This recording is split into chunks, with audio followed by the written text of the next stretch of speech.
എല്ലാ ജനങ്ങൾക്കും അല്ലാഹ് പുറത്തു കൊടുക്കുന്ന രാത്രിയാണ് ബറാഅത്തിന്റെ രാവ്.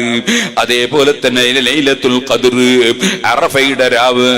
ആ സമയത്ത് പോലും കുടുംബ ബന്ധം മുറിച്ച മനുഷ്യന്റെ ദുആക്ക് ഉത്തരം കിട്ടൂല, അവന് സ്വീകാര്യത കിട്ടൂല. കുടുംബ ബന്ധം ചേർക്കൽ അത്രയും പ്രധാനപ്പെട്ട ഫർളാണ്. പലപ്പോഴും കുടുംബവുമായി പിശകിപ്പോയി. ഇങ്ങനെ ഏത് തെറ്റ് ചെയ്തവരാണെങ്കിലും തെറ്റുകൾ പൊറുപ്പിക്കാനുള്ള മാർഗം എന്താണ്?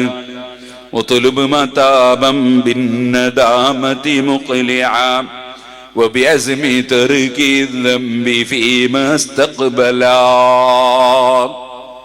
ചെയ്ത തെറ്റിൽ മനസ്സിന്റെ അടിത്തട്ടിൽ ഖേദമുണ്ടാവുക, ചെയ്തുകൊണ്ടിരിക്കുന്ന തെറ്റ് അവിടെ അങ്ങ് നിർത്തുക, ഇനിമേലിൽ അതില്ല.